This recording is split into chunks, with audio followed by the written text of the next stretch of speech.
Very good.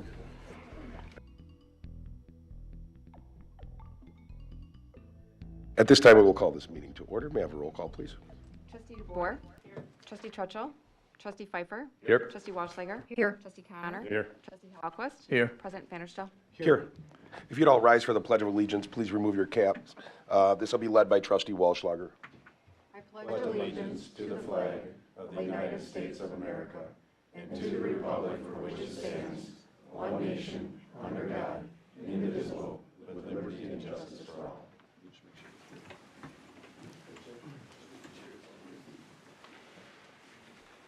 At this time, we are going to have a swearing in of a new police officer, Tyler Martins.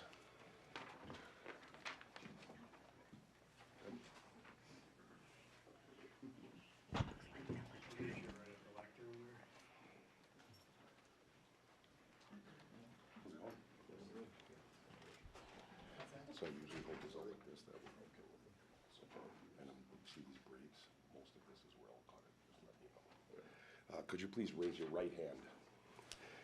I, Tyler Martins, I, Tyler Martins, do solemnly swear do solemnly swear that I will support and comply with the Constitution of the United States of America, that I will support and comply with the Constitution of the United States of America, the Constitution and laws of the state of Wisconsin, the Constitution and laws of the state of Wisconsin, the charter, laws, and ordinances of the village of Hartland, the charter, laws, and ordinances of the village of Hartland, the rules and regulation of the Hartland Police Department, the rules and regulation of the Hartland Police Department, and the law enforcement code of ethics, and the law enforcement code of ethics, and that I will faithfully and impartially discharge the duties of my office as police officer to the best of my ability. and that I will faithfully and impartially discharge the duties of my office as police officer to the best of my ability. So help me God. So help me God. Congratulations.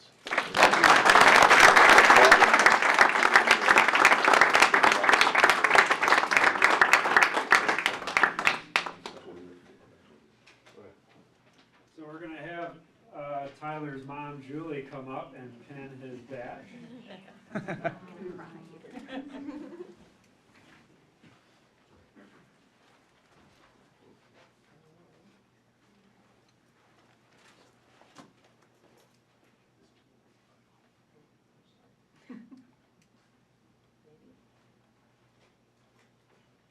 It's never as easy with a room full of people.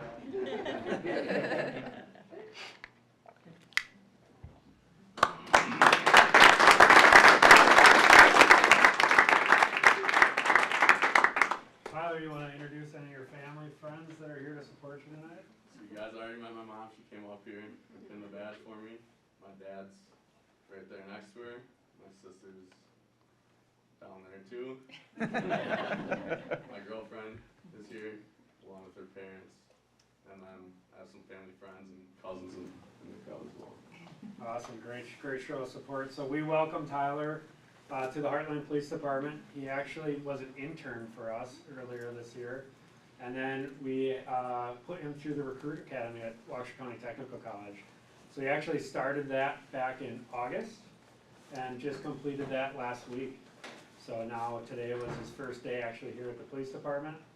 Tyler also comes from a law enforcement family where his mom, Julie, is a probation parole agent and has worked out of the Hartland Police Department for many years, before I got here, I know that at least, and helps us one day a week here out of the office doing probation and parole duties, and we work together on that venture. Anything you want to say, add, or? I'm good. So after a long recruit school, I'm sure Tyler looks forward to serving his community here in Hartland, and as a hometown Hartland kid, we're glad to have him. And after seeing everything, that I'm actually an instructor at the recruit school, so I got to see him there, and then also through his internship, we're glad to have him, and look forward to working together for many years. Congratulations.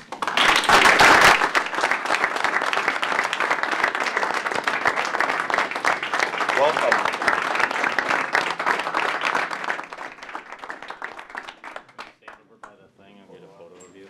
Anyone that cares to, yeah. we do have a short social event with some refreshments just down the stairs in our community center. We could go down there. Go by the Hartland.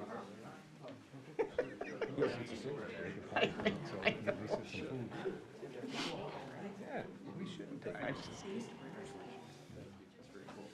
budget. Once we clear out, we will do public comment, but we'll just take a minute here.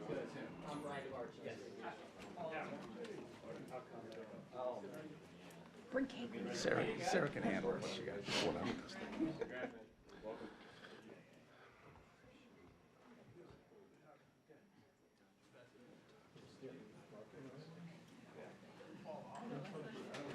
Anybody that would like to speak at public comments can step towards the podium at this time. And then please give your name and address, and if you want to write it on the sheet. Hi, I'm Bob Burkowski, 4521 Vettleson Road. It's actually the city of Delafield I live in, even though I have a Hartland mailing address. And no, I'm not related to Tyler, so congratulations to him. I'm here tonight because I'm a little concerned about the tentative approval of a gas station on 83 and Capitol Drive. I live literally 10 seconds away from there. All right. I'm concerned about several things. One is traffic. Vettleson Road, which runs parallel to the railroad south of Highway 16, is a main thoroughfare to Neshota.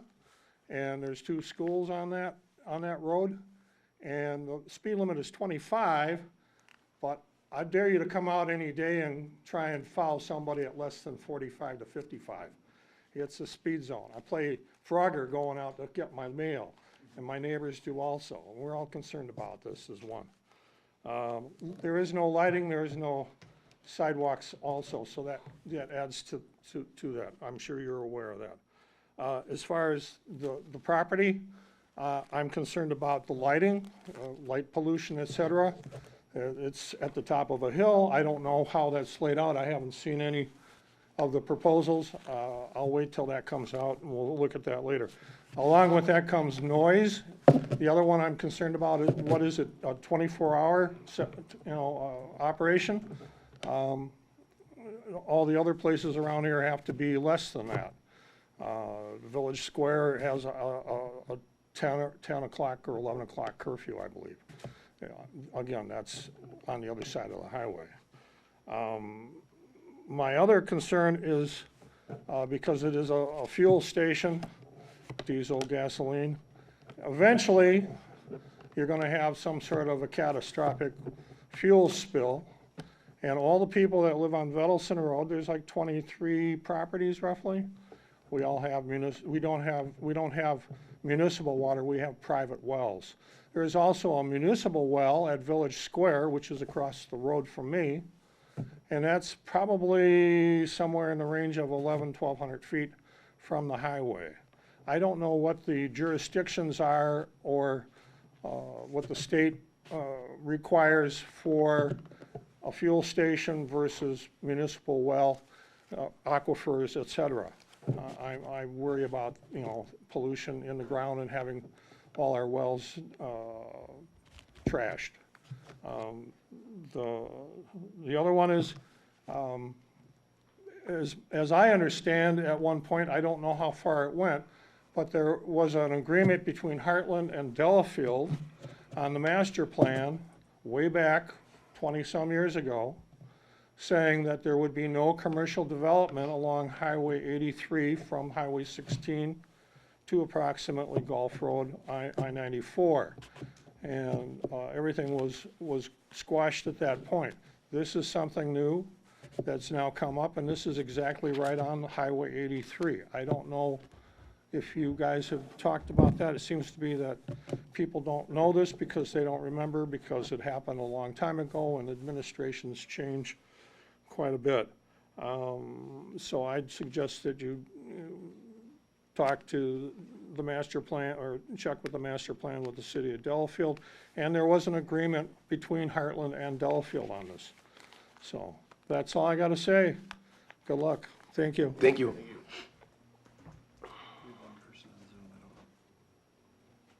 Anybody else that wants to speak in public comment? Does the person that's on Zoom want to speak in public comment? Last call. Okay. First item on the agenda is consideration of the village board minutes of the November 28th, 2022 meeting. I'll make a motion that we approve the village board minutes from November 28th, 2022. Second. It's been moved and seconded. Any discussion? All in favor? Aye. All opposed? That motion is carried. The next item we have is consideration of vouchers for payments in the amount of $613,534.72. I'll make a motion to approve the vouchers in the amount of $613,534.72. Second. It's been moved and seconded to pay the vouchers. Any discussion?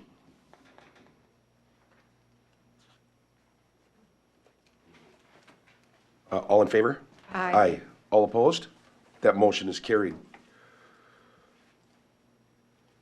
The next item that we have on the agenda is the discussion and consideration of a special event permit for the winter play day for Kiwanis at Nixon Park on January 21st, 2023. Yes, we have Jim and Lynn Munzenberger here to discuss the second annual Winter Play Day by Kiwanis. 182 Warren Avenue, if you need it. Right here in the lovely village of Hartland. Yeah. Lynn is going to handle the first one here a little bit more. Yep, so this is, as you said, it's our second annual Winter Play Day. This is an event that's sponsored by the Kiwanis. It is a free community event.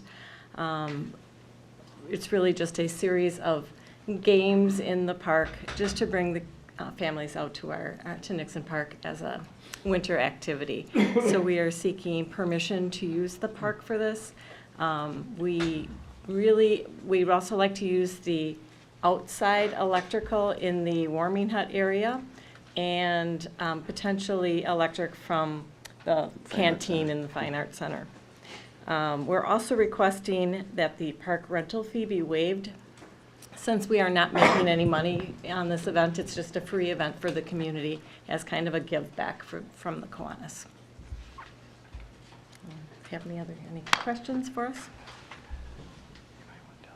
The park board did approve all this, and they were here last Monday, and we discussed it. Perfect. Yeah. Thank you. Last year, we had about 200 attendees. Yes. Does the bid or any other village organization get involved in Not helping in at this all? one. No? Yeah, this is all Kiwanis. And it's just games, there's no food or soda or, We have complimentary hot chocolate. oh, okay. The games are like the penguin egg hunt and various just little kids games, ice bowling, different things like Yeah. that. Last year, we did it to help, get the ice rink kicked off, try to get people into the park so that they could see it and Right. hopefully use it. Yeah, for me, the only thing would just be the waiving of the fees, but if there's not gonna be, there's not gonna be a lot of fundraising going on? There's none. We waived. We waived them last year. Okay, yeah. Yeah, we don't charge for The it. only reason I ask, Yeah. it's not that I don't want to, all of a sudden you get Yep. a different organization that is doing something that's not for profit, but is doing a ton of fundraising, it's like, then you can pay the fee, you know what I'm saying? You were kind enough to do it last year, so. Yep, perfect, perfect. Does anybody have anything else for discussion? I'll make a motion to approve the special events permit for the winter play day park on January 21st, 2023, and waiving the fees as we did last year. Second. It's been moved and seconded to approve the winter play date put on by Kiwanis, or the Kiwanis Club at Nixon Park on January 21st, 2023, with the fees being waived. All in favor? Aye. All opposed? That motion is carried. Thank you. The next item, same presenters. The next item is discussion and consideration of a special event permit for the Bark River Bash, put on also by the Kiwanis Club at Nixon Park on May 6, 2023. So this is the third running of this event. Been successful so far. This is also co-sponsored by the Business Improvement District. And so we kind of share some of the different events that are going on there. So we do the canoe and kayak run, which goes from Centennial Park all the way to Nixon Park and terminates to help show off and showcase the Bark River and all the nice things that have been done around there. We do the rubber duck derby, which is the ducks launched into the river, and then there's some funds that are raised for our group for that.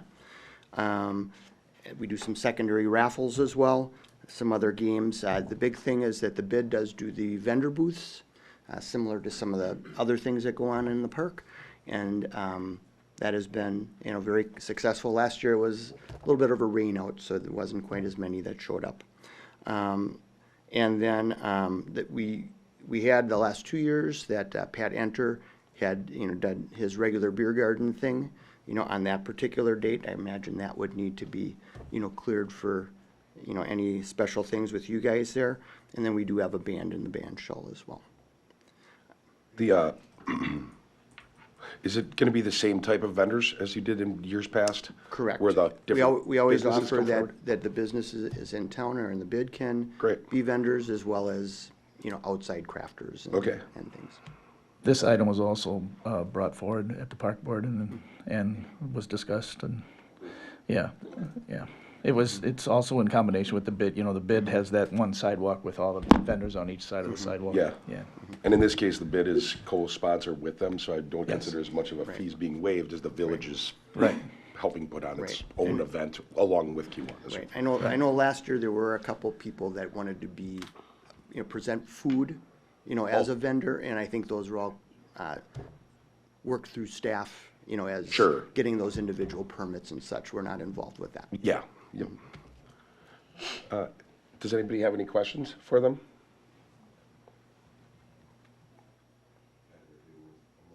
I'll make a motion to approve the third running of the Bark River Bash on May 6th of 2023. Second?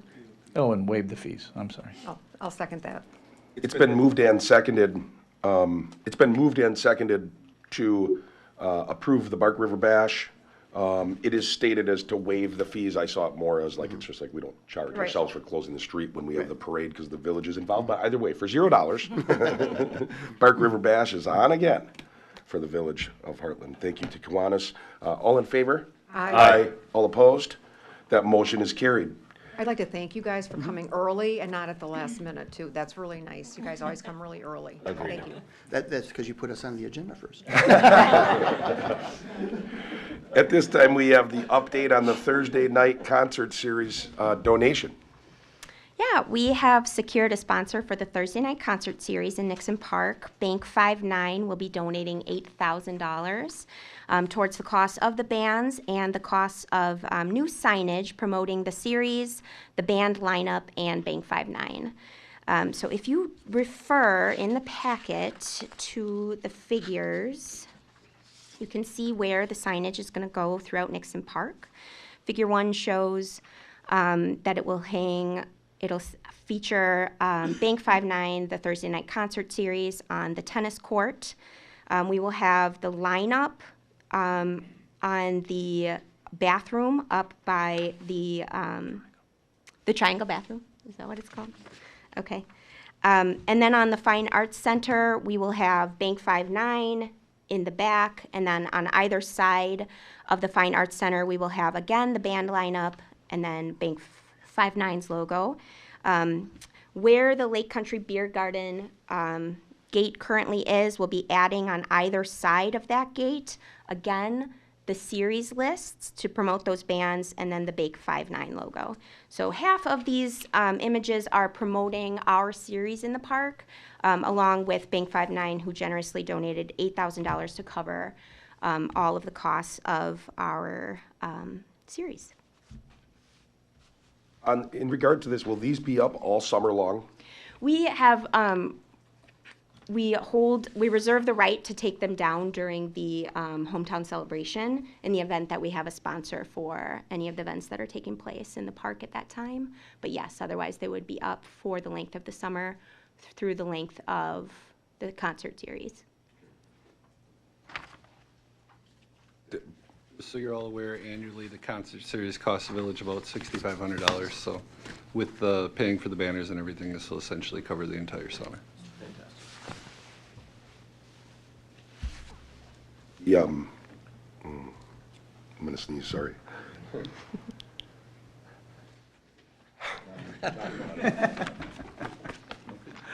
I'm not, I want to thank, though, Bank 59. I think this is awesome of them. I did also speak with them about this and thank them for their generous donations, and that will do a good job getting their banners up and getting them promoted on this. I think that's very nice.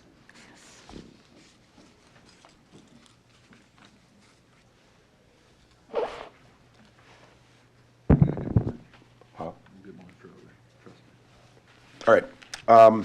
Any other questions? Thank you very much for that update. Any other questions? And everything's in there on the dates that it does end up like that, because at the end of the year, then that ends? Is that correct?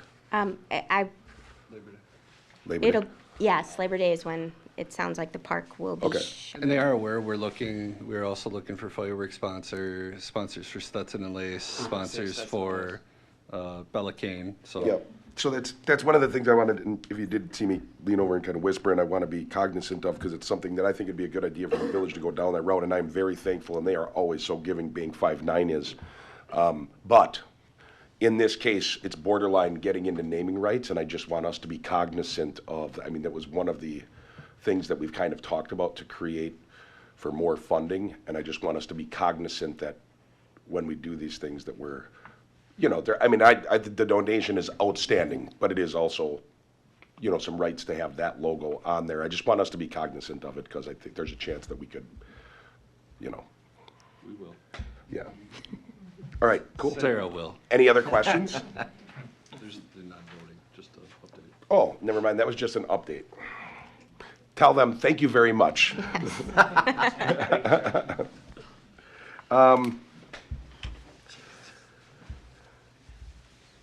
Thank you, guys. The next item we have is a discussion and consideration of athletic field fees adjustments. So the DPW did a study on what it costs for us to maintain and prep field baseball diamonds. We brought it to the park board, and they were okay with raising the rates. You'll see on the attached application, we took and raised the baseball field reservation fees anywhere from $5 to $10 per practice or game.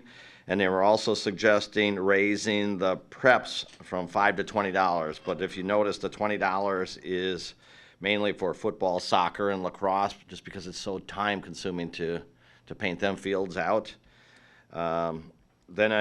Also what we did is we increased the reservation fees for reservations of pickleball and tennis courts.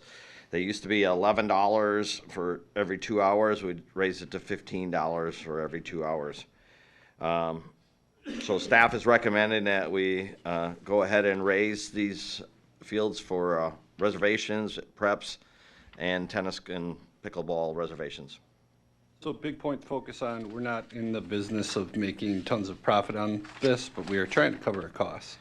Especially for us to get summer help, those rates have gone up. To try and get anybody to work is very difficult. We do have some times where we have to have people line the fields on a Saturday, things like that. We do call in our summer staff for that. So we're essentially trying to just cover our costs. We want the parks to be used, that's why we have them, but still be affordable for all the groups. When we prep the fields, it takes one person 2 hours to prep the field. Absolutely. I noticed that our two biggest parks, you only raised $5, and two smaller size, I'd say, we raised 10. Why did we not raise Nixon and Centennial by $10? Nixon and Centennial, they have a grass infield. Yeah. So it doesn't take quite as long, so that's why we only raised them big fields $5. They are the biggest, the most used fields we have. And then the next most used fields would be the Hartbrook and Pembroke. And you're saying what? I'm saying why don't we raise Nixon and Centennial another $5? Because that would just be a $10 increase. Like Ryan stated, we don't want to make money off this. We just want to cover our costs. Right. So we figured if we went up to $45, we were making money off that field, and we just thought, let's cover our costs and When and were raise these- it on preps too. Okay, when were these last adjusted before this? We adjusted these through the park board last year for them 2 fields, for Nixon and Centennial. Okay, And then they 'cause I came. thought I remembered Yeah, they them. came to the village board Okay. last year. And again, why are we not doing the soccer fields? Soccer is nothing, we have a club that comes in and does soccer, Oh. but they paint their own, so we Okay. just figured the reservations, it's for youth. And we don't do any, all we do is mow them properties. Well, I think that's important for everybody to know too. Yes. Okay, all right, thank you, that's all I had. Anybody else? Make a motion to approve the athletic field fee adjustments. I'll second. Been moved and seconded accept the fee adjustments. I do have a question. Yes. Did this go through, and I know, it maybe, did this get talked about at all at Park? Yes, it Oh, did. okay. Yes. All in favor? Aye. All opposed? That motion is carried. Thank you.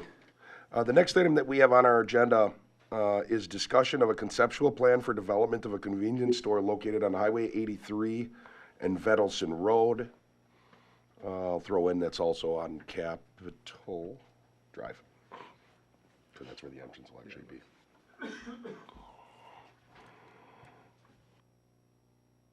Name's Troy Malezova, Real Estate Director with Quick Trip, 1626 Oak Street, La Crosse, Wisconsin.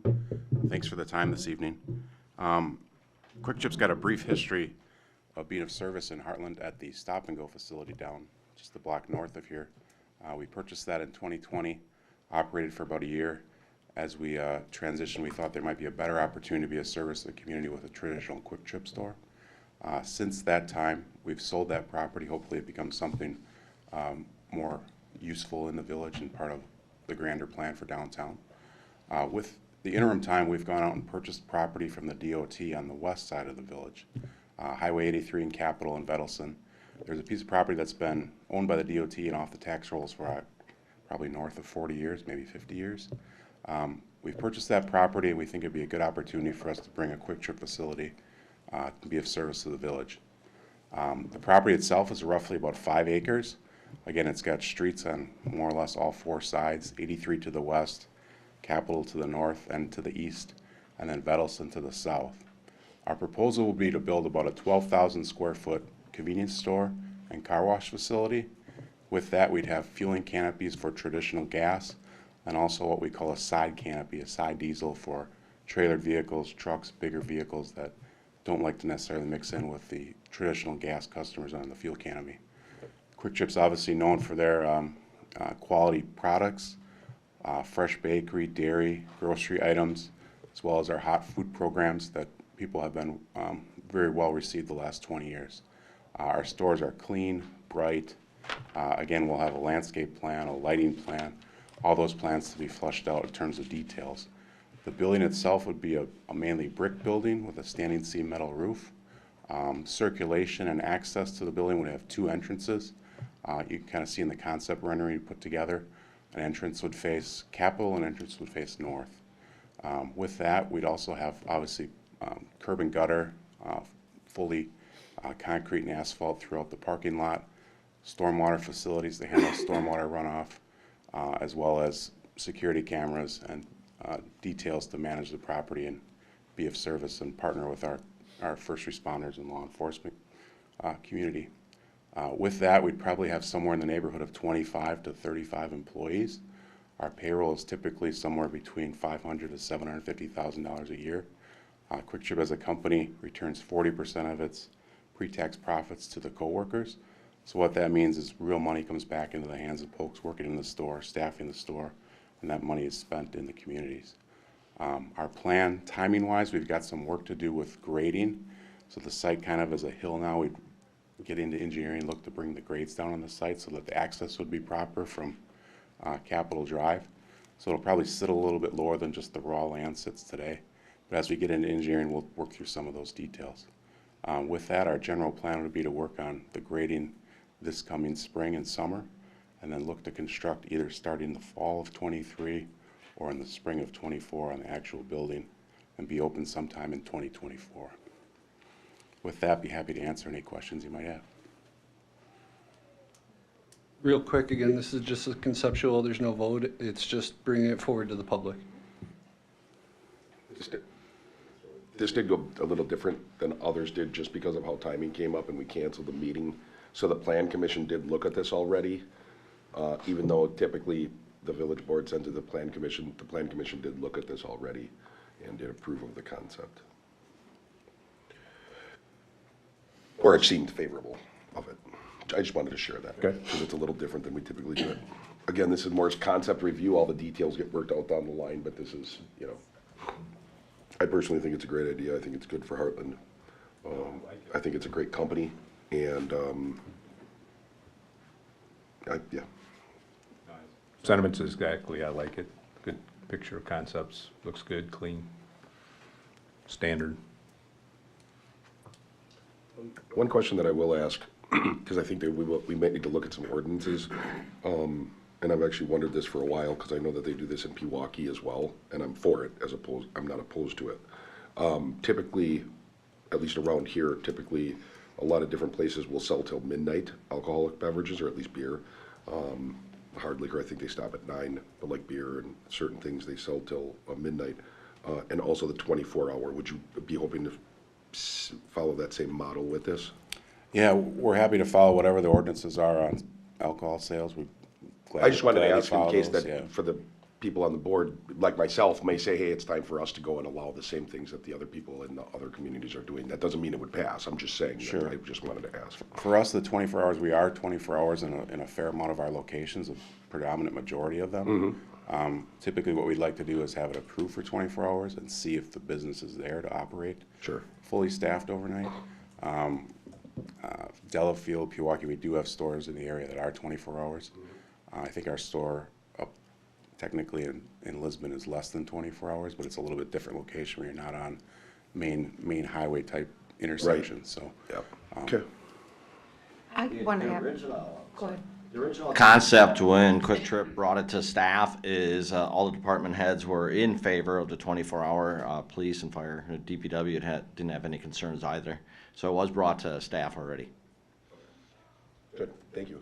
You have a lot of stores that are located on major highways where you've got 1683 and then I-94, where my question stems from being robbed.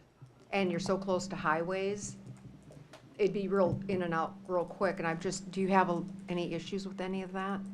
I think obviously any opportunity you're going to have challenges with that, but I think our record is pretty good. We have a lot of cameras at our facility. Okay. We always have at least 2 people on staff. Our stores are very active. There's obviously people there a fair amount. So our work on that is obviously to make sure that it feels safe for anybody stopping at any time of the day. Obviously things can happen, but we like to work with the law enforcement community and partnerships and make sure that we're doing the things the best possible way. But I wouldn't say that our facilities are any more of an issue with that than anything else. I think if you're looking to cause trouble with all the cameras we have and the folks around, it's probably not the best idea. Okay, thank you.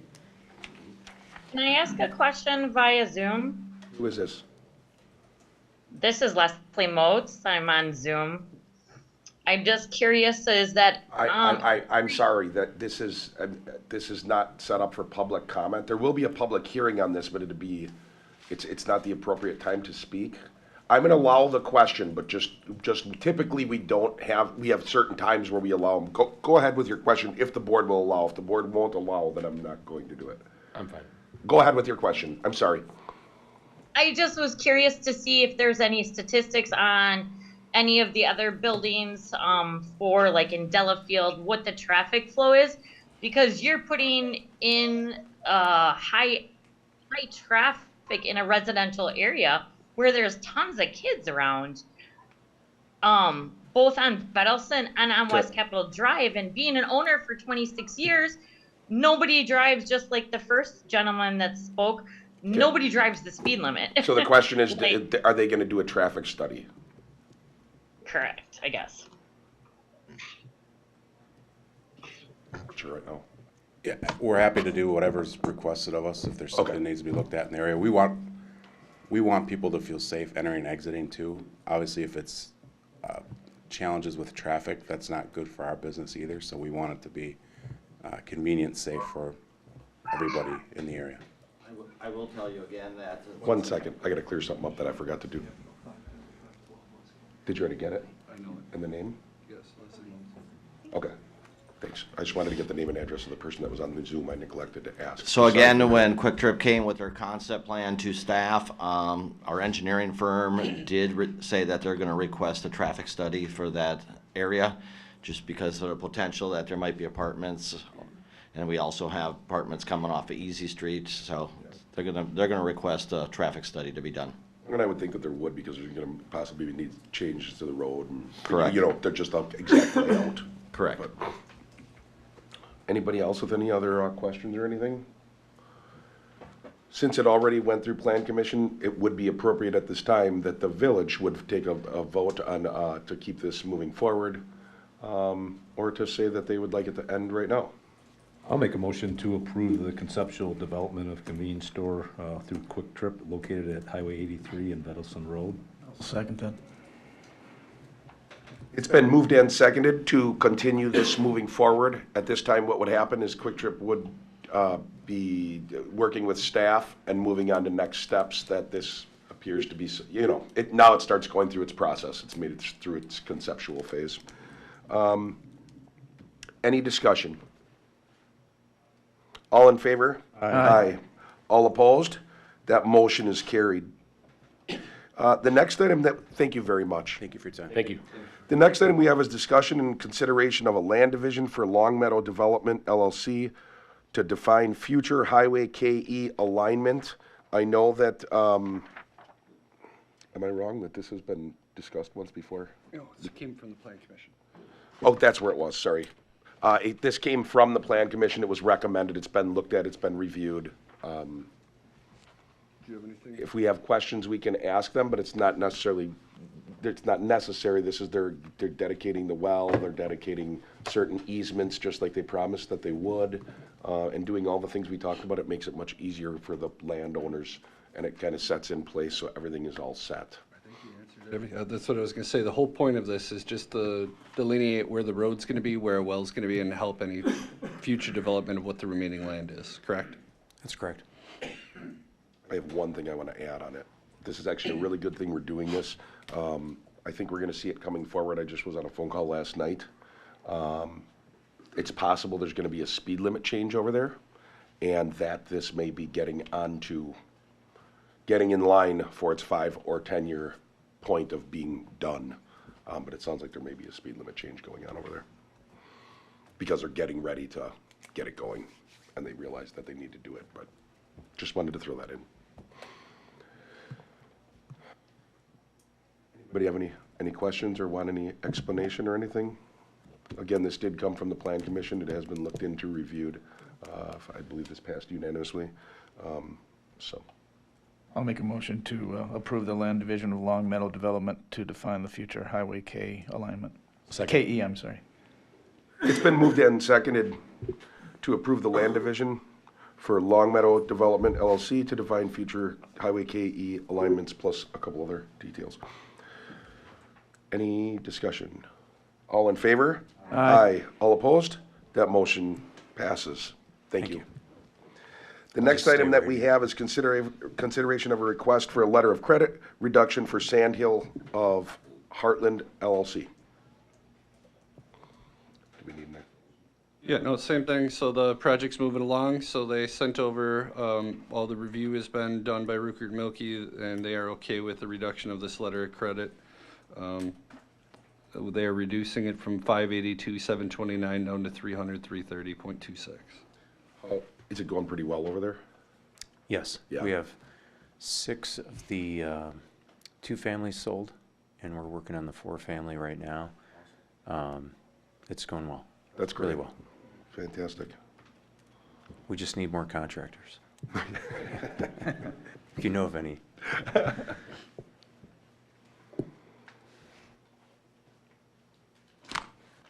I'm all for the reduction in the letter of credit.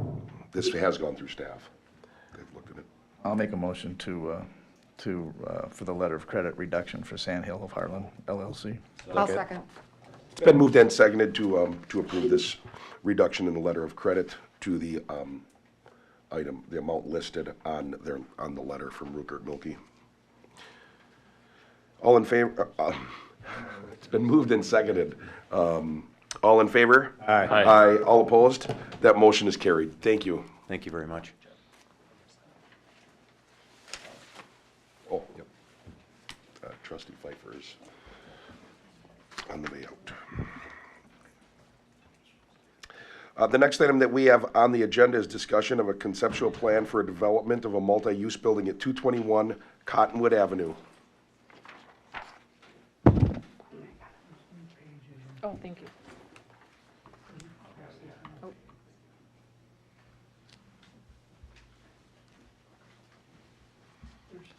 Yep, thank you. Okay, one thing about that statement, it's no longer multi-use.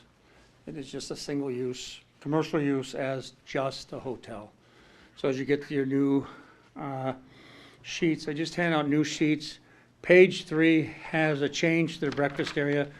We finally figured out where we wanted to put our bathrooms. They were necessary. So I handed out all new ones. So at 221 Cottonwood now, the building is 2 stories tall. It is a boutique hotel of 39 rooms. It is 30,750 square feet now, so it's dropped down in half. Then underneath the building, there is a garage of another 15,000 square feet. The parking in the garage now is 36 spaces and 1 handicap. And the parking on the angle parking on the street is 12 spaces and 2 handicap. The hotel is 39 rooms. That gives us 48 parking spaces for our 39 rooms. There's no commercial area. There's no restaurant to come, no other commercial business to come. The event space is gone, if you haven't had time to look at it. So it is strictly just a normal hotel, other than it's 2 stories tall. Most everything you see today is 4. So of that breakdown of this building now, the 39 rooms, 21 of them are king suites with a bedroom, 2 of them are king suites, 3 of them are ADA, 10 of them are double queens, and 3 of them are executive suites. The plan that we had originally sent to you Wednesday had 40 rooms, but 1 room was a little quirky, so we got rid of it and made 3 suites with that extra square footage, so we're down to 39. We pulled the building forward like we were asked, so the building now is all the way up, real close to the sidewalk. I won't say it's right on the sidewalk, but within a foot or 2 of the sidewalk, which pulled it along. We have green space around 3 sides. We do have an outdoor patio, but the patio is enclosed with a 6-foot wall, so none of our guests would be out in any of the other common areas. The green space is just for green space, just to be landscaping to set off the building. The west side of the building, the concern there was height. The west side of the building now will not have an excavated ceremony area. It will be its natural height that it is now. So the building will be only on that side, and this is an estimate, about 12 feet out of the ground. So that building will be shorter on the west side than any of the neighbors to the west. On the east side at the street, obviously it's much shorter. We pulled the gables out because, again, of height. And the building on the east side, which will be the Cottonwood Avenue face, I don't know the exact height, but it's going to be somewhere between 22 and 24 feet. So it's down to less than a 2-story building because it has a flat roof. So we cut the gables out. That's about it. It's a pretty simple building. When you get time to look at the plan, you'll see it has 2 wings of rooms. The one thing that we did upgrade in the building from all the other buildings was we decided if we were going to really be luxury, we upgraded the lobby. The lobby is 30 by 66, which is very large for any hotel, even a new hotel that I opened in Oconomowoc 2 weeks ago, the Newtown Place. That's an 87-room hotel and not even close. You know, it's a single-story breakfast area. They don't really have a lobby. So this will have a real luxury lobby that will be the full 2 stories. As you come off of the wing of where the rooms is, you come out into a balcony that's about about 10 by 8, and then you take the staircase down, or in the middle of the wing, you can take the elevator down, and then there's a second staircase. So of our rooms, our 39 rooms, most likely we'll never have more than 2 employees, manager and a desk person. So we will have a total of 48 spaces for 39 rooms, 2 employees, that would be 41 we would need, so we have 7 extra, plus the 3 handicap. Any questions? I've spent several hours on what you gave us, or what we received last week. Being that you have now changed things and given us new It's just bathrooms. documents, I would like to push this off until our January meeting, because I need to go through it again. All we Because had some there of was my figures are, bathrooms. excuse me, some of what I've done will not be accurate. I don't want to be accurate with what I've gone through, and I've spent a lot of time on this. So I would like to move this to January. So I've got time to look at this and verify all the changes. Okay. I don't think it's fair to our board that we get something new handed out to us that we're gonna look at, right on the What are the spot. changes? Bathrooms, Which we added ones? 2 bathrooms What, on can you show page me 3. where? We didn't put them in the original plan, because we weren't sure where they were going. Did you also say you moved the building? Didn't you say you also moved it closer to the road? From the original building, not in what we gave you on Wednesday. The only Well, see, thing that's the things that are confusing, that's why I'd like to look at it. At the same time, though, this is But you conceptual. had everything except for the bathrooms. See those 2 bathrooms? That's what, okay. We added Got it. 2 bathrooms, because we need them. Understood. We weren't I sure just if wanted we to see needed exactly 1 where or it we was. needed Sure. 2, because Got it. there is the room will seat a little bit more than 40. Sure. You have to have a bathroom. So is that right by the exercise room? What size is the room? No, by the exercise room. Right next to the I don't think it's exercise, yeah, we fair. cut the exercise room and put it I in the can't read bathroom. it, so that's what I see. I Yes. thought that's what it said, No, I don't just so I think know. it's right. I think it's wrong. The board can do whatever they want. Typically, a conceptual, we would have a picture that looks like a watercolor that would say, this is the idea of where I'm going, and this is conceptual. There's bathrooms that might move, change, parking spots might move, change. I'm just, I can go or it was through offline. what all I've done, if you want, on just the conceptual, just even the basic outline. But again, I think it should be put off till January. Yep. I mean, that's totally up to the board. I mean, I could make a call on it and say it's on the agenda, we're going through, we're talking conceptual here, we've already gone through it, this is not, it's not intended, you can ask anybody can ask any questions, but it's not intended that we would do a deep dive into the location of, you know. Oh, I didn't do a deep dive into the rooms themselves, I just did a basic on it. Okay. And Yeah, it will but- not work. Okay. I'll go through it then, Okay. fine. According to the plans that we had, you have 36 parking spots in the garage, 1 handicap, for 40 rooms. Now, again, 39. I'm going on what I had. I'm not going on the changes. Okay. Okay? You need to have 40, or you have, I'm sorry, 40 rooms on here. You're saying 39 now. I'm still gonna go with what I had. Otherwise, we're gonna put it off till January. You need to have 40 on-site underground parking. That's in our regulations. You have to have 2 handicap. You have to have 1 smaller, 1 bigger. I checked with the state on this. And you have to, according to what I've seen in our ordinances we just passed, I think it was in the last year, maybe 2 years, there has to be retail space on anything new going up downtown Hartland. Where's the retail space? The other is, you cannot use on-street parking for your facility. It has to be on your property, not taking half of Park Street. And also, the access, what are my questions here? The access going into a municipal parking lot, that's where you have that access to get into the parking. You can't, they can't be done. That was a cannot use- suggestion from planning. You Just can't use a municipal I don't- parking lot. She's talking though, just. Okay. Go ahead. First of all, it encumbers the municipality lot forever. We could never do anything else with that. And it would mean that the people that are using it now, the businesses that their customers do use it, it's not part of their plan, but, and we had to put these ordinances in place because we ran into problems. I actually tried to backdate when all these ordinances went into place. and it couldn't be found. They've been in the books that long. It's going to impact the entire village. And we have to be respectful of the established businesses and our citizens in that area. For instance, where would deliveries be dropped? You know, can a semi-truck even go down Park Street? I don't know.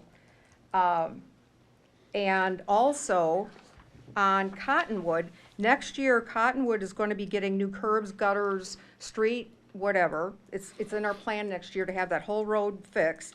So then you're gonna wanna do construction on a road, we've just put a new one down, and take away the on-street parking, so where are your construction people gonna park? Where are the trucks gonna go on our new road? I mean, first, you need more parking on site. As you said, you have 37, I think it was 36 regular parking spots. You've got, just to start out, 39 rooms. You don't have enough. You need more. You cannot use the other. And that's, again, that is just to start with. And I don't think it's that the municipality is going to gift the parking lot.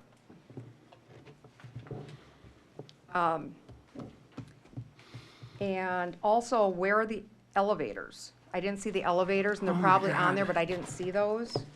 Page 3. Okay. And then, And it's not required to have an elevator. We have an elevator, but it's not a law. When you see a door and an X Jeff? on a plan, that's an elevator. did we need an elevator when we did Riverwalk? Didn't we need a? Okay, okay, okay. You don't for handicap? Well, it'd be nice, but you're not required. Our handicap So are on you the gotta first ask the- floor. Yeah, you got ADA rooms. We wouldn't put handicap on the second floor. And they Even got- with an they have- elevator, you can't use an elevator during a fire.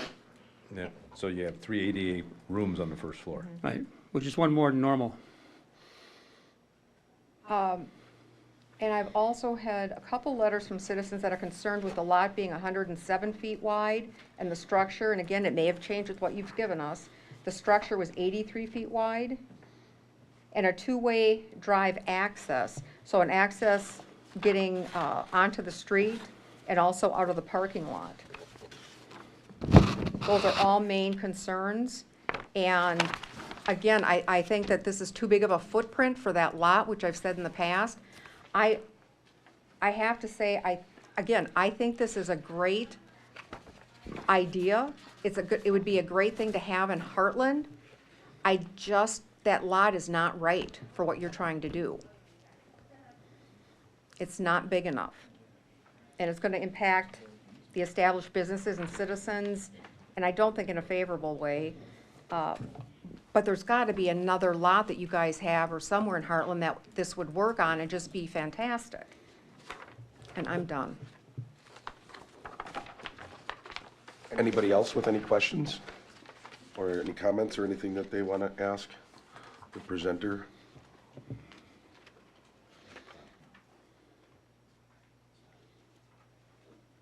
I like the idea of it. I do appreciate, you are correct. There was a plan commissioner that asked you to put the entrance on the side as opposed to coming right across the road. I do know that that's why that went there. I do like the idea of it, though. I think that a lot of people are thinking that people are just gonna come like to go and look at Nixon Park and stay at the hotel, and that's not how this is going to be. This might be someone for Dorner, this might be someone from Medline, this might be someone that's, you know, on assignment for 8 months. I think that in moving Hartland forward, that this is something good and that the downtown is an appropriate place. I think downtown is a good place, but the lot it's a tight lot. I know from the history of Hartland, and I've thought a lot about this, but the history of Hartland, I think that it's important that the board knows, exactly where do we go? In the 1950s, you could barely drive through Hartland on a weekend because Highway 16, which was the major thoroughfare heading out to Toma from Milwaukee, you could not drive in Hartland Friday, Saturday, Sunday because it was so jammed up with tourists coming through. And because of some of that, then they moved Highway 16 and the businesses were like, no, we want that traffic back. So then the traffic went down after Highway 16. It really started to turn into, like in the 70s, it really started to turn into a ghost town down there. The village doubled in size, put Hartridge in, and then it started to come back. But I know that when I moved in here, people would complain all the time that, hey, there's nothing downtown. We have nothing downtown. There's nothing downtown. We got to do something. So they created a business improvement district. They started doing studies, and the studies were that everybody in Hartland's leaving to go and get what they need. Right now, for this concept, that's what anybody that wants to go and stay overnight somewhere, unless you're going to an Airbnb, leaves Hartland. So for a long time, there was nothing. Well, now there's Enters in Phoenix, and there was Hartland Inn, but there's Enters and Palmer's and other restaurants that came in, and Zesty, and different businesses are starting to come in down there. And that's really raising things up, because for 15 years we've been on a trajectory to make it lively and vibrant again, make it a place that people want to come and walk around. And I guess all I'm saying is that pendulum just keeps on swinging, and I get worried that if we just put our feet, if we keep the tar on our heels, which we haven't done yet, but if all of a sudden we go with a stop, what's going to happen, this is just in my opinion, when that momentum stops, all of a sudden when you have one that leaves, because they can go and make more money somewhere else, and another one leaves, and now we're back to the way it was in 99, 2000, 2001, 2, 3, 4, 5, until we created the bid, and that stuff started to happen. And when that happens, to get it back will take 20 years. For myself, I also want to be able to just kind of say where I kind of stand, but I think we need to continue to progress forward. We need to be in control of that progress, but we need to continue to progress forward, because there's also a lot of businesses that came here thinking that's the direction we're going, and there may be 800 people that think, hey, doing this and going in this direction is really stupid, but the amount that it's going to cost, or the services that get reduced, one of those would have to happen if we don't keep progressing forward. And our entire plan was set up that we do convert that home and other homes on Cottonwood, become part of the downtown. That is part of our business improvement district, and it's for those reasons.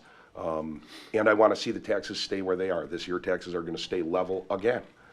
People are paying almost 40 or 50% more in taxes in 2012 than they are now. And that's not just me, that's other boards. I think people want that. I think if all of a sudden we stop and taxes start going up 3, 4, 5, or 6% a year, or we lose 6% of services per year, in 5 years you're going to have people saying, why didn't you build something so that we could have tax base? It's not a money grab, it's just math. Numbers don't lie. So with that, that's why I'm for this concept. And Jeff, I do appreciate you voicing your opinion, and I'm not saying we need to stop building in Hartland. Again, I think this is great. It is not great for this lot, and their parking, if you look at it, takes over half of Park Avenue, Park Street. I can't, in good conscience, agree with this. And this still is not giving people that said, oh, there's nothing to do in Hartland, this isn't going to give them anything to do. You know, it's not like saying, well, we can go skating, we can go bowling, we can go to a movie. This is not that. There's still restaurants, well, you know, maybe we don't want to go out to eat, maybe we just want to go do something. You still have to go out of Hartland. That's not helping this. Irrelevant of the taxes, which I don't think belongs with this discussion, unless you want to go into more detail, which I can. As I said, I've spent hours on this, and I've got a lot more detail. I'm not in a debate with you. Okay, I no, was just I'm saying not. my opinion. I'm just saying, I think it has to go back to the works again. It has to be smaller for that piece of property. It's too big of a footprint. Anybody else have anything? Yeah, I do. Jeff, I'm sorry, Mr. President, you took exact word for word what I was going to say, but no, but I'm for this, you know, to revive the downtown area, a new building. I mean, we have a bid department or bid district or whatever you want to call it that they give loans out to revitalize their buildings and that type of thing. And you know, if we don't keep on reviving the downtown area, everyone's going to go elsewhere. And I don't think any restaurant owner would disapprove of this motel, because obviously that's a captive audience, and they're going to go, if they're here for 3 months, they're going to go to every restaurant 5 times. you know, so it's revenue producing for the owners. And like I said, it's on our master plan to redo Cottonwood, you know, all the way down to make it commercialized, and this is commercialized. So I mean, I'm all for it.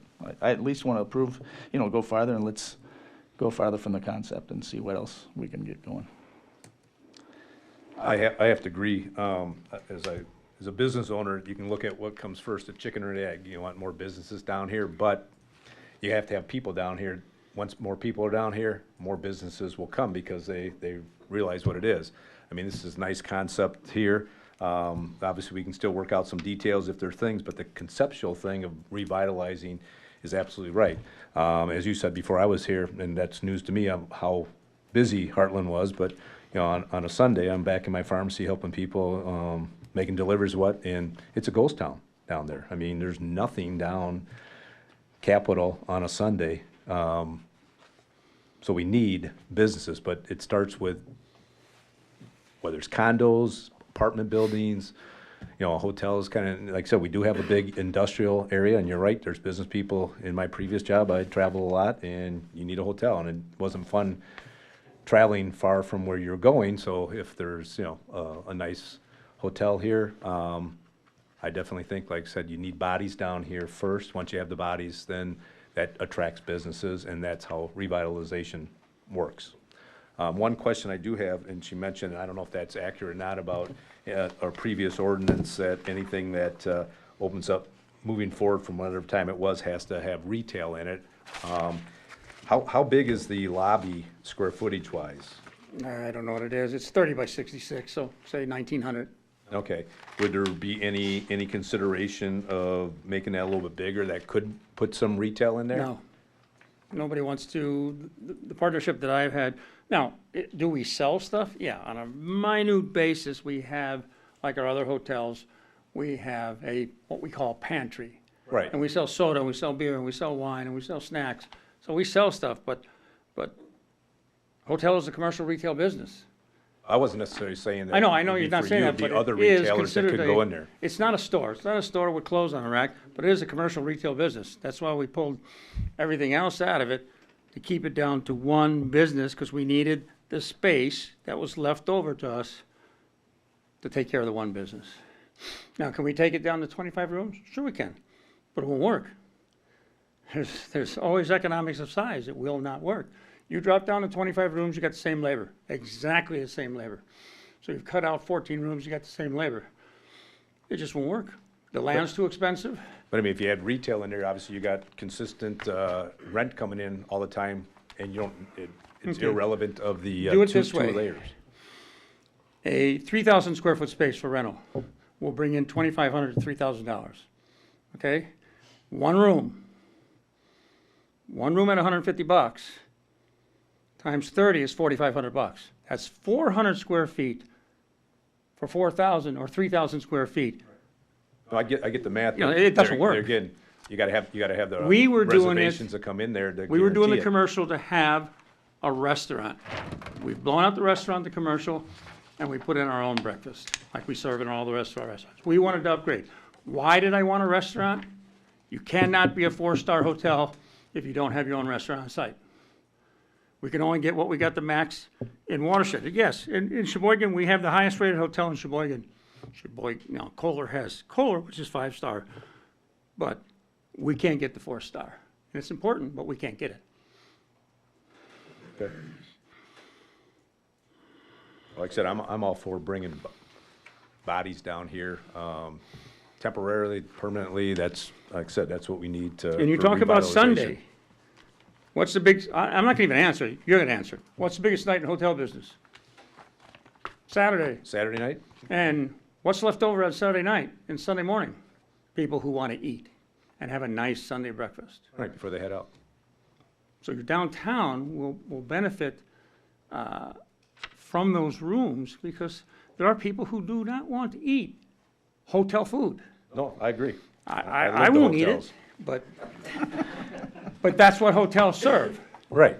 Quick, easy, eat it, get out the door. But a lot of people would rather. I would say 90% of our clientele at the Watershed, which is, we're comparing that to, because it's boutique, eat out every meal. So let's say we're half full. We got 20 rooms. Let's say we got 1.5 people per room, which is industry standard. So now we've got 20 rooms, got 30 people who are eating out. An average ticket in your restaurants of $15 to $20. There's real money being spent around town. Start to drink, Well, I and then get there's it. gonna be real money spent around town. I'm not arguing that point. And just, I don't know what you have. I'll ask the question, because I don't know what it is that I didn't look up, because I don't care. Do you have a hotel tax on your books? No. not Okay, that. you're going to put in a hotel tax, right? You're not gonna let us ride for free? No. The Watershed is 25 rooms. Last month's hotel tax was $3,700. Any other business downtown paying $3,700? No. It's only the hotels. Why? I don't know, because they can. But that money goes right to the village, doesn't go to us. Doesn't lower our taxes, doesn't do anything for us, it goes to the village. Now, in Sheboygan, they give the money away. When I say they give it away, they give it to the tourist bureau. You legally have to. We would Well, have to do that. I don't know what the laws are, I'm just saying Yeah. that's what happens in Sheboygan. And we can figure those things out. I Right. think we need to. Yeah, stick they to- don't matter No, to I hear us. you, but we We gotta know stick it's to coming. concept. Does anybody have any other questions? It's a good idea, but I think we should think about it in January too, but, We're not coming back in January. okay. We got 2 other projects that we've got to get going. If we come in January, and I'm not saying that to be mean or anything like that, if we come back in January, we cannot dig in April. We can't dig in April. We can't open the next April. If we dig in October, we won't. We will only dig in March or April so that we can be open for the season. The hotel business is known for the 100 days of summer. That's where you make 70% of your money. We're not opening in October to lose money for 8 months. Be ready. So if we have to come back in January, if we can't dig in April, we're toast. We've got other stuff on the books that we can do. We can't build everything that we have in the works. This is the best project we have in the works. We have another 20-room hotel in Sheboygan, and we have a 35-unit apartment building, and we may have a hotel in Oak Creek, chain hotel. So now you gotta remember, this is just our conceptual meeting. I know, here. I know. From here, we would go to the plan commission next Monday for conceptual. But I found out a lot of boards, Yeah. and you couldn't understand every business that's walking in the door. Sure. Right. I'm just letting you know, like, so January would be essentially, that would come back to plan commission and go through the process, if they conceptually move it on.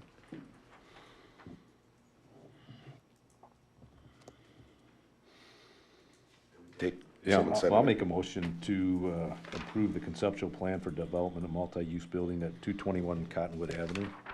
Can I say something? Not right at It's this not moment. multi-use. He's making a motion that we're not doing. It's just one business. Said multi-use building. No, It's not multi-use. It's one use. Oh, okay, I thought this was the. It I got was. Two sheets here, all right. For hotel only.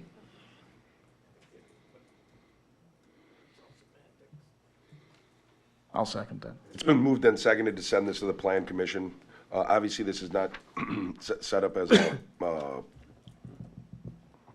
this is not, this is an approval, it's an approval, it's a direction. It's like letting go of the arrow so that it can go in a direction. It hasn't hit anything yet. So you didn't hit the target, but this goes on to the plan commission if it passes. Any discussion?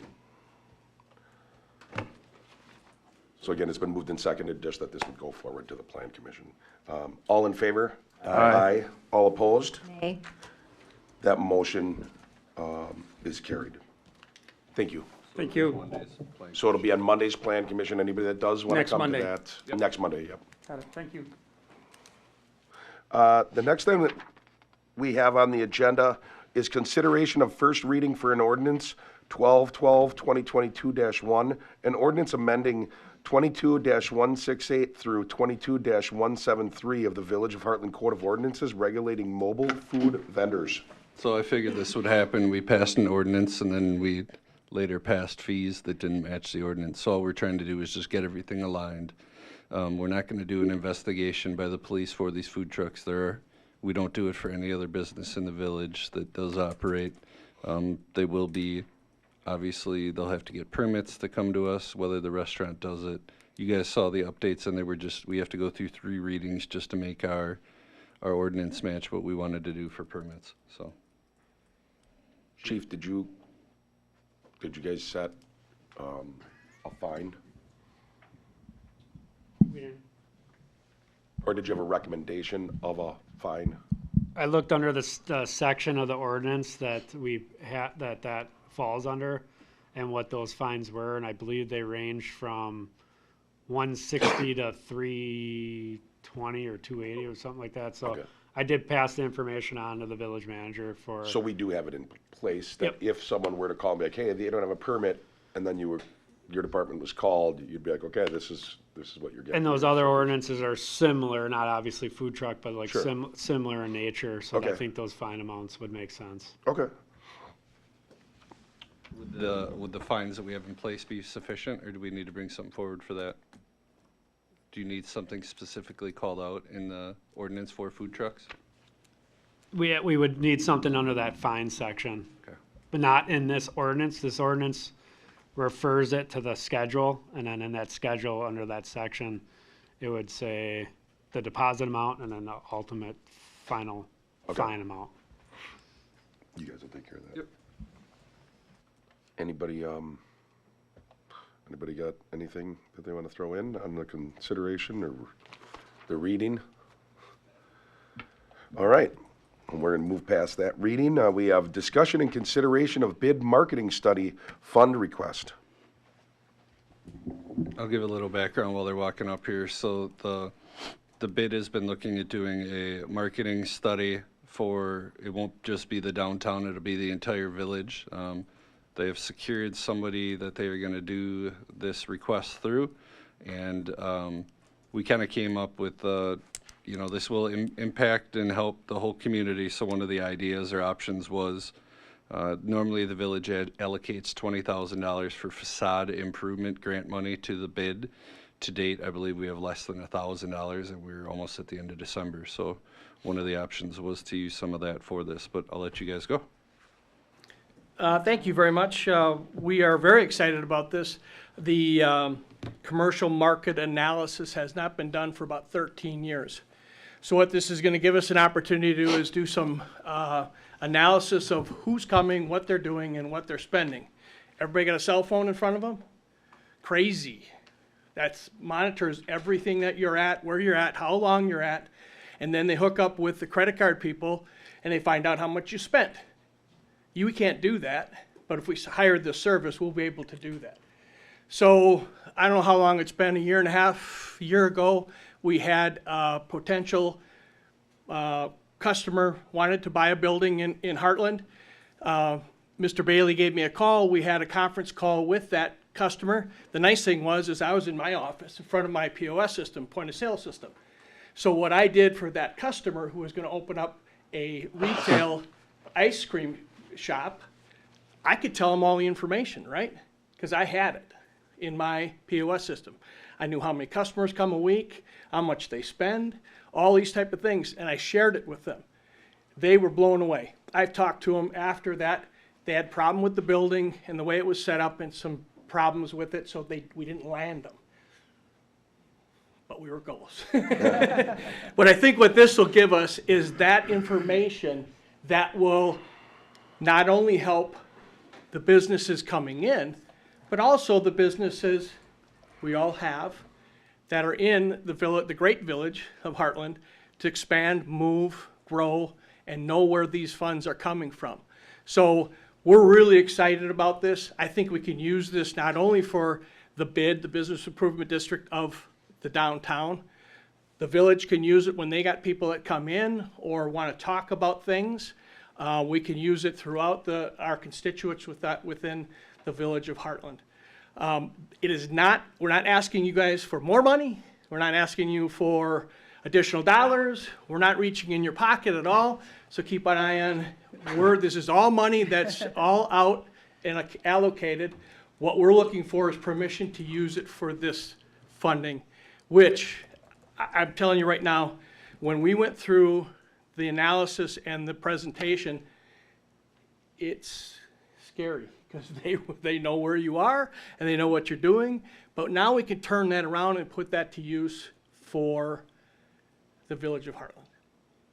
What some of this does that I like even looking at the report that was done in 2009, you can figure out men's shoes. How much money is spent in Hartland on men's shoes and how much money goes out. Correct. Yeah. You can look at, obviously this is a really easy one, automobiles. That's shifted in Hartland. We used to have 2 or 3 car dealerships. This building was one of them. But now that goes everywhere else. But you can start to see those, how many people have coffee here at a coffee shop and how many people leave and go somewhere else. And even back then, they were able to capture a lot of that data and actually state. So not only is that beneficial to all of the businesses that are here in Hartland, but I think it's beneficial for us on the board and even us as just citizens that want to make sure. I mean, there's stuff, when I look at that old one where I'm like, huh, what do you mean tailor services? And all of a sudden I look, I'm like, oh, we do have someone that does tailor services in Hartland. So it is kind of a cool thing. I'm all for it. Well, artificial intelligence is what it is Yeah. that's AI, as they call it, because we do that for in other businesses. But yeah, that's huge right now. And to the point is, you can see what's going out of here, and as we talk about revitalization, that could be an incentive of what we need back in Heartland to bring businesses and the money back in here. Mm-hmm. And are they going to decipher on Yeah, bid versus the entire village? That's the big piece. They're going to do the analysis for us for the downtown district and also for the whole village. Wonderful. So it's not like it's just Yep. it's just our businesses that are downtown. It's not the restaurants and that it does everything. And the nice thing about it, it takes all this and then they interpret it and they give you that so Yep. you're not trying to figure out numbers and all this stuff. They give you the analysis behind it and they really like I said, when we got like 15 minutes into it and I was like, time out, really? I mean, it was just, it's mind-boggling just how much information they have. Mm-hmm. And it's like, Yup. But I think more importantly, to Rick's point, we can find out what we're losing Right, and what we that's- can bring back in. And that's what I mean, And because, that's what and it the shows study that. does. It'll say only 30% of all the men's shoes that are purchased, or 5% it's paid for in Heartland, but 95 is going out. Well, that's beneficial for people to know, to say, how do we get, Some what I mean? businesses will be able to recruit back and some we Yes. may never, we're not gonna have a gap down here. Because Right. gaps Right. just don't go into downtown. Right. Little communities, so. well, the nice thing is if we have open properties or we have people that want to move, we can start targeting customers, right? We Oh, can yeah. call them up and we can say, hey, you're looking at expanding, why don't you come to the great village of Heartland? Here's why. And then we have the analysis. It's not what I think. It's not what they think. This is hard stuff. This is The all numbers. numbers. It's Yep. numbers Numbers driven. don't lie. So it's like, here, how can we help you? I don't know. Like I said, I'm excited about it, as you can tell. But I get excited real easy because this is an easy one for us to invest in for our community. Well, it helps us make intelligent decisions. Right. And in this case, we're Knowledge just is power, flipping right? what they're using the money for, instead of us giving grants for the bid. Only $1,000 has been used up of it. We're just changing. Yeah, We're giving no. the approval that they can use it outside of the scope of just those grant backs, so. Do you have copies of that? I'm sorry? Copies that you had from the presentation? I have them. I don't have extra copies, but we'll get them to you. Like I said, I'd be curious to see it. It's really cool. We It's, can email it to you. yeah, Okay. we can send them Yeah, out. perfect. Yeah. And you it's- also they talk about the Economic Development Committee and stuff like that. Those are open meetings for Yep. the bid, just letting you know. I know that I've been for through you that. to be hard, okay. I just wanted everyone Yeah, to be and aware. we've got, the nice thing is Marilyn's got a lot of experience with this, with the economic development. So she brings a lot of that experience to us and helps us. And then when we started talking about this, and then her background, and then the presentation, we couldn't get here quick enough. Once this gets approved, how long will it take to complete it? It's a time-consuming process, anywhere between yeah. 4 to 6 months. When we asked him that exact question, he's like, "Are you going to give me a PO today?" Yeah. Well, I don't know what they got in queue. It and takes I don't know time. all, and so, but we kind of got some ideas of how long it takes. It's not something that they hand you right back. Oh, right. This is going to be intense. Takes time. Yeah, it's. Right, I have no idea because I've Yeah. never seen one. Sure. we asked the same question, and he was like, you know, it all depends on where we're at and how much we've got. So, Okay. you know, really nice guy, great presenter. He owns the company. You know, just it was fun to listen to. It was really fun to listen to. By chance, did he have any references? Did you guys check into references in that? We did talk to a few different people. They did them in Beaver Dam. Beaver Dam. There was 2 or 3 Lacrosse, different communities that we talked to. Elm Grove. He's got, when you get this, Rick, you'll see all of his references. Okay. And some of the study, you can go online to his website and look up his studies. But I've worked with him for 25 years throughout my work history. Like I said, AI is very up to speed here, and it's underutilized. Yeah. It would take a motion to okay this. I'll make a motion then to approve the bids, the usage of the leftover funding here for proposed $18,000 to do a study. As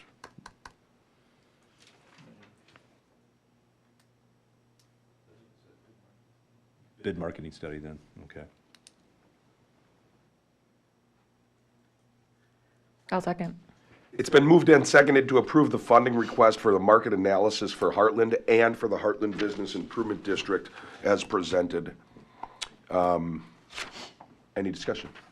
All in favor? Aye. Aye. All opposed? That motion is carried. Thank you. Thank you very much. The next item we have is discussion and consideration of the 2023 bid operating plan and 2022 bid annual report. These are just items that we require of the bid. We've already approved their budget for the next year. This is just simply putting out for, you know, all the businesses, all the citizens, what their 2023 operating plan is and their 22 annual report. All that's required and requested of the board is to accept it. I'll make a motion to approve the Hartland Business Improvement District 2023 operating plan. Second.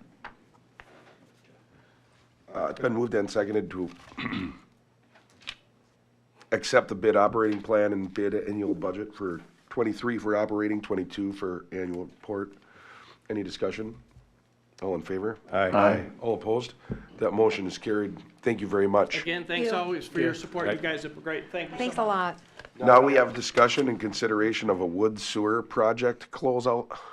So Wood Sewer and Excavating Incorporated is looking to close out the 2022 utility project program.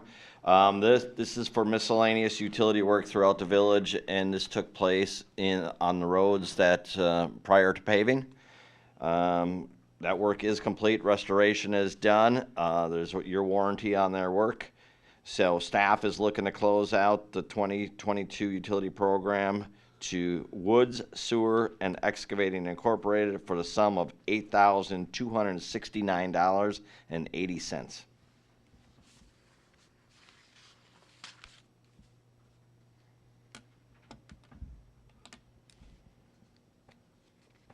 I'll make a motion to approve the payout of the wood sewer project of $8269.80. Second. It's been moved and seconded to approve the wood sewer project closeout. Any discussion? All in favor? Aye. All opposed? That motion is carried. Now we have discussion and consideration of the Village of Hartland Professional Police Association annual wage reopener agreement and additional holiday.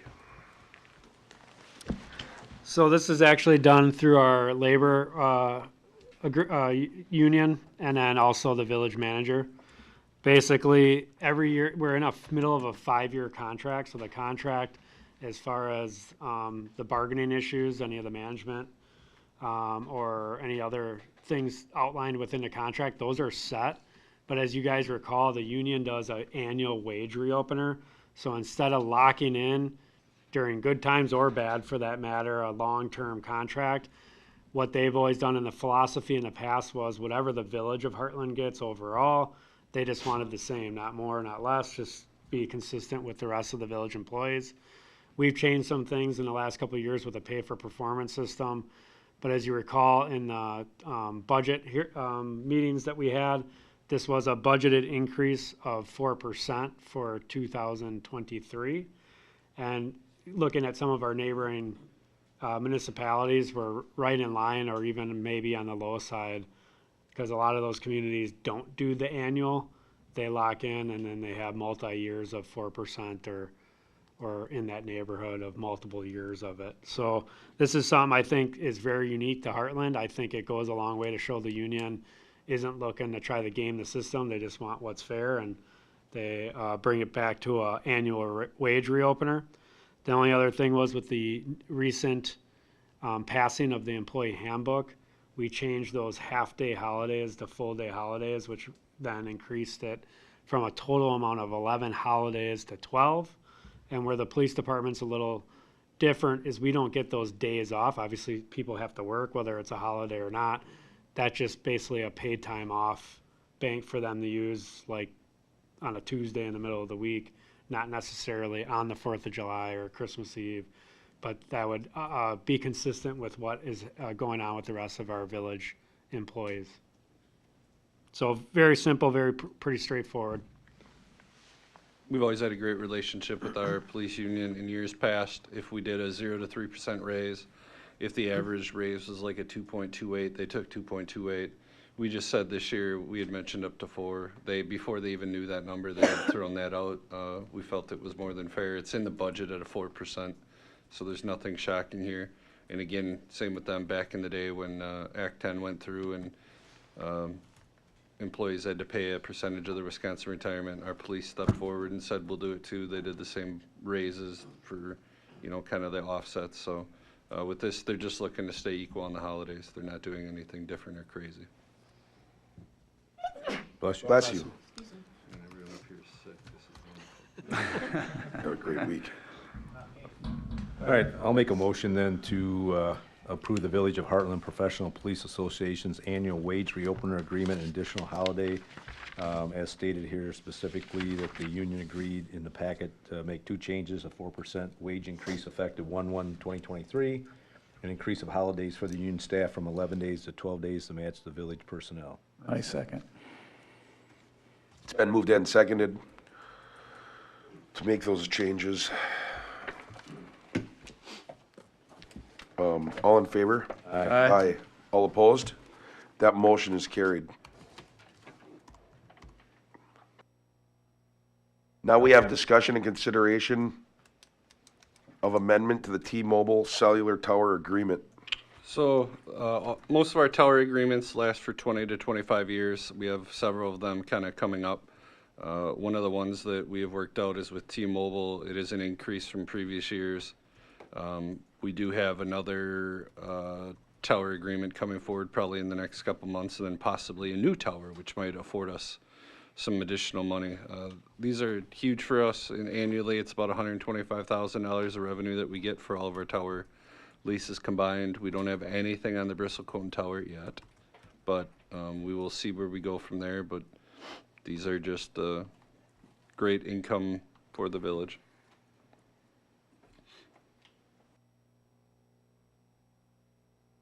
We are charging, it is an increase of several $1,000s. This was negotiated between the village attorney and T-Mobile. Okay. I'll make a motion to approve the amendment of the T-Mobile Cellular Tower Agreement. I'll second. It's been moved and seconded to approve the Cellular Tower Agreement negotiated. Any discussion? All in favor? Aye. Aye. All opposed? That motion is carried. What? Oh, yeah. I can't either. We should- Boy, this building really needs to be renovated. God, we really need a new building. Oh God, that's gonna be in the paper tomorrow. I was asked by a citizen to put this on. I know that I'll allow him to answer for himself, but I've talked with the police chief a little bit. But we got people asking if they can start hunting. So we put this on the agenda. I understand people's want to do it. I don't know what the blowback would be on if we did it. I know that the areas are very limited, really limited for the hunting. And one thing that actually came up from it was someone a very smart person said, you know, the deer are where we want them, and they're not on the road. So if all of a sudden we start going kick them out of those areas, it could cause. People do have the right to hunt. I'm not anti-hunting or anything like that. I do get worried, you know, if you start having they're running around, or if, you know, if a deer gets popped in the haunches. So it's just running. They don't think anymore. That, I mean, they'll run, a scared deer will run right into a barbed wire fence, and then they really look goofy. They just start just kicking and all kinds of stuff. But I don't know how much of that we want to see. So, I mean, we can continue to look into it, but I don't think popping this is, there's just not enough answers, you know? I used to think that it was the DNR that would not allow us to do it. It turns out that they're like, yeah, start shooting, you know? But I don't know. This is a decision Hartland has to decide, and we're going to be tasked with this on what we think for this village. We discussed it at the park board on last Monday. How'd that go? Well, I mean, it wasn't a flat no. It was we need more information. We need to find out what type of a waiver signature that they have to fill out or whatever. And obviously it would be bow hunting only. And there'd have to be posted as far as what hours, so that if you have hikers in that area, they would know not to hike at that time. And so I think we kind of left it as, I believe one of the park board individuals was going to generate more information and then bring it back to us, I think, so. All right, well, that's cool. So we really keep us posted. Yeah, that was, did I cover everything, or Shantae? I think we talked about like not having just any person go and shoot like a deer. Like, I think they should be vetted somehow with like their name, their address, their phone number, just things like that. But one of the members is getting more information. Once we do that, we'll bring it back to. Okay. Yeah, so this is not an action item. We just wanted to make the board aware and see everyone's appetite for it. I will let you know about one incident that happened with a village employee when they left work. They were heading southbound on Maple Avenue. They saw a deer come out of the Oak Ridge condos, walked right into their vehicle, and went to the curb and died. And she had called me and asked me if we needed to come out or do anything. And I said, well, if it's off the road, we'll just worry about it in the morning. When DPW did pick up that deer, it did have a hole in it. It was shot. So where did it come from? Maybe town of Delafield. We just don't know. But you have to put that in your mind when you think about this process if you want people to hunt. So to your point, Mr. President, they do wander once they're shot. Oh, and they don't think. I mean, they're not the brightest bulbs on the tree anyway, other than they know to not move anywhere that I'm standing around during hunting season, but I don't ever see them. But other than that, I see them all. Huh? So, item 18. I'm going to let Chief touch on, if he wants to touch on anything, because I overheard a conversation while I was sitting in the backseat of a vehicle as we were talking about where were we? We were listening to someone that was involved in the Delafield hunt. That's not a good way to say it. You said you were in the back seat. I was in a fire truck. Yep. So obviously this is somewhat timely in that we had a citizen here from Hartridge talking about some of her vegetation being destroyed by deer. And at that point in time, I did some research on what some of our surrounding communities, and I emailed the board with some of my findings, and I would still stand by those findings. I reached out to the DNR, as President Fannerstill stated. They are more than willing to give out nuisance tags, because if you're in a metropolitan area, there is going to be high number of deer because they're not hunted from that metropolitan area, because not a lot of people are hunting in that area. So they are more than willing to give it out and say, hey, we'll give you X amount of nuisance tags that now we, as the Village of Hartland, need to manage in some way, shape, or form. There's no work being done by the DNR other than giving this nuisance tag for us to then take the time, intensity of managing a program. And that does and can become problematic and labor intensive. Both our neighboring communities in the city and town of Delafield do run like a managed hunt type program where they have public lands that they deemed are well situated to have safe hunting, bow hunting. And then they do some type, I don't know exactly what their background investigation would be, but they do try to vet those hunters out, schedule times, manage the program. And as the president just pointed out, we were talking to someone that's part of the City of Delafield committee, and I believe it was 8 tags were filled. So you're Out of 50. Out of 50. So you're talking about a lot of work, effort, time for 8 tags at the end of the day, and I don't know what kind of impact that's having. Maybe it was 9 and the one ran into our library director's car and they were not able to fill it. But there is a lot. When DNR biologists told me, oh yeah, we'll give out those nuisance tags like hotcakes, I said, pull up a map of Hartland with me. I had her on the phone and I said, give me some recommendations as the DNR where you propose we do this in the village of Hartland. And she sat there dumbfounded and didn't have a great answer for me. And I brought up to her some things that have been brought up to me as possible sites like Pembroke Park. And yeah, there are some wooded areas to that. However, that is still a park where people are moving around freely. That is also an area surrounded by a residential area.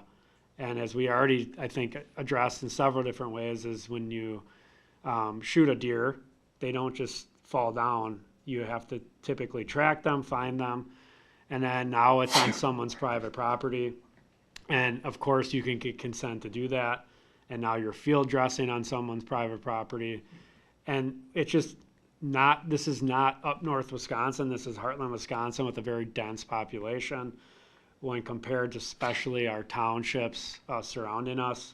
And I just don't see where I think as many people we have talking about the program, I think multiply that by whatever number you pick, we'll having complaints when the program actually gets instituted, plus factor in any type of time it takes to manage this program. I think the DNR gives some less lethal options for the people that are experiencing vegetation damage that they can try and maybe be successful with. That's something that takes some trial and error. Another location that was brought up from our park board was the village-owned property off of Cottonwood that links up kind of through a sliver of land to like behind the DPW. It is about, I think, 50 acres of land if you add it all together. Much of that is marsh-type land. That's not the most conducive to traverse. And then the president also touched on, now we're hunting this marsh that runs along residential on one side, industrial on another, and a state highway on another. And now you're pushing deer into those different areas, potentially causing other issues. The only data I have to tell you whether we have high deer issues is car deer accident data. And I included that in my email back on October 13th. In 2019, we had 14 car deer accidents for the entire year. 2020, we had 11. Also in 2021, we had 11, so not even one per month. And then as of October 13th, we had 6, and I believe we had maybe 2, maybe 3 more since then. So we're tracking about that 10 deer per year number, which to me is nothing that's out of the ordinary or very high numbers. It's not like deer are running into cars every week type thing. And that's the only thing I have data-wise to tell you whether we need more deer management or not.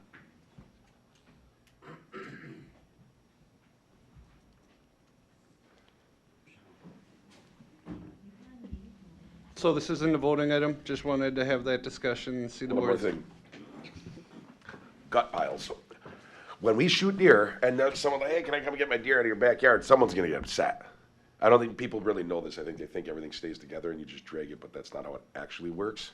Usually when you go and find it before you throw it in the back of your truck or on the roof of your car or wherever, you take all the innards out. All that stuff comes out and it's just sitting there. I mean, where are you gonna go? I don't know. You could, but then what, so you're gonna haul the deer and drag the deer and haul the gut? But you possibly not. When you're hunting in the woods, you don't. Usually on a farm, you just cut it, you set it and forget it. And you take your deer and you go. I know that, but not if you're in somebody's yard. I know. That's rude. But there's nothing against the law with it. I'm just saying it's something for us to think about. I was kind of being kidding, but I know. yeah, because someone might do that and be like, oh, I always do it up north, and it's like, well, so, all right, good talk. Thank you, Chief. Thanks, everybody, for the input. Keep us posted from the park board. Announcements. Lots of them. Are they fighting over who goes first? I just had a couple quick updates. Some of this I sent out in my staff updates, but I also want to make sure the board, just keep the board in the loop on some things that are going on. One thing the board approved was our FEMA hazard mitigation plan a couple meetings ago. FEMA did have the chance to look over that, and they have approved that for the agent or the municipalities that have put in for that, which is only, unfortunately, a handful of us in Wallschlager County. We had our Shot with a Cop event, not this last weekend, but the weekend before, very successful. We had 39 children from the area. We partner with the Pewaukee Police Department, Brookfield Police Department, Shaniqua, Delafield, and ourselves. Very successful event, and went really well. And then I think our holiday train with our Pauling location, kicking it back off after 2 years of not having it, was very, very well attended and went very well. And then finally, we have our billing assessment. We kind of touched on that earlier tonight. That is moving forward. We've been meeting weekly with our Zimmerman architects. We have some meetings this week where they're going to look at the building mechanicals in general here at this building. I think fire has a meeting later this week. And then I've been having weekly update meetings with Zimmerman. So we're starting to get through the gathering of data, measurements, photo, and applying it to what best practices and potential future growth look like. So they're starting to come up with some conceptual design. Our timeline on that is they really start putting the work together after the first of the year, gain some staff input, work on some things in February, and then hopefully have some type of final product in March for the board to take a look at and see what we have come up with.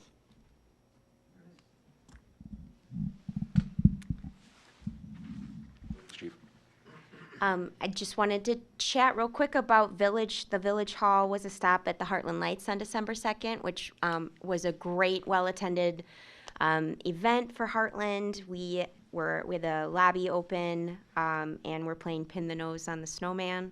Had a great turnout, and we're giving flyers out with QR codes to the Winter Guide, which opens for registration this week for all of our winter and spring programs. Thank you. Just to circle back on the holiday train, the DPW staff had some trucks there, Kiwanis, they raised some money, and I know that we weighed the trucks and there was 5,000 pounds of food that we collected, which will go to the 2 food pantries in town, which is outstanding. On another note, we hired a new DPW laborer. His name is Austin Bucos. He will replace Clay Elfman, who Clay retired on Friday after 29 years of service. We thank him for his service. All right. Yeah, Wednesday the 14th, we have Zimmerman coming to the firehouse to do some measurements, checking out the electrical and HVAC and all that fun stuff. So beginning down there with them. As of today, we have 1,062 calls on the books, so cranking right along. 40 calls so far this month. Yesterday we had our Christmas party over at Enters. It was sponsored by our association, so good time was had by all.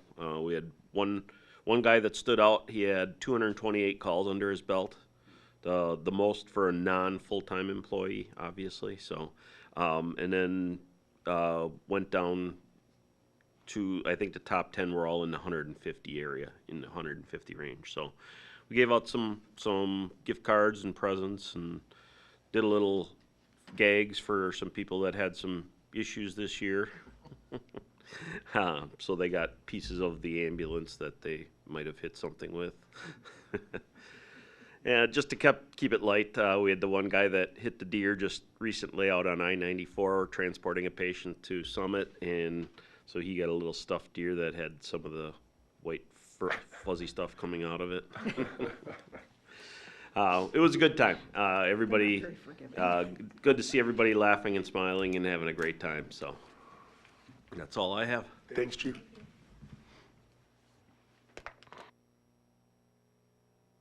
Just a quick estimate, I want to say we raised just over $3,000. Food Pantry did a really good job out there, kindly harassing people to donate money on Friday, so they did very well. That was good to see. So we raised 3,000 plus their check of 4,500? Correct, yeah. Kiwanis, if Darlene wants to talk about how much they raised. Kiwanis raised a little over $1,200, which will be donated to the two. That's fantastic. Awesome. Anybody else? So for the holiday train, one of the children, Ariel, from the fire, we were able to, the police chief and the fire chief, unfortunately, was under the weather, but the fire department and chief allowed and helped organize that we would ride down, and we rode down to meet with Wauwatosa's fire and police department. Was able to meet their chiefs. They treated him like a hero, shook his hand. So I took Ariel down, or we took Ariel down, and then we got on the holiday train, rode it out, and I thought that was something that was kind of cool for him. But it took a lot of people to make it happen, and they made it very, very cool. The chiefs did. We got to go right down to the train in Wauwatosa, coming in on a Hartland fire truck, so that was kind of cool. Obviously, we've canceled the meeting for the end of this month, so Merry Christmas. Because I won't be up here again unless there's a special meeting needed to say it. Hopefully everybody's safe and has safe travels. And to all of the village employees, even the ones that are seasonal that aren't even working right now, and to all of you that all make it happen to make this place so great, thank you very much. And I really hope that you guys and gals, women and men, have wonderful times doing whatever you decide to do over the holidays. It's a nice festive time, but it's always a good time to say thank you as we get ready to head into a whole new year. So thank you for all you do. I don't have any other announcements. So with that, our next item would be consideration of a motion to recess to closed session pursuant to state statutes 19.851C, considering employment, promotion, compensation, or performance evaluation data of any public employee or which the governmental body has jurisdiction or exercises responsibility regarding the village manager. Performance evaluation. Make a motion to move into closed session. It's been moved and seconded to move into closed session. This would require a roll call vote. May I have a roll call, please? Trustee DeBoer? Here. Trustee Wallschlager? Trustee Connor? Yes. Trustee Humphrey? Yes. Yes. That motion passes, so we're going into closed session.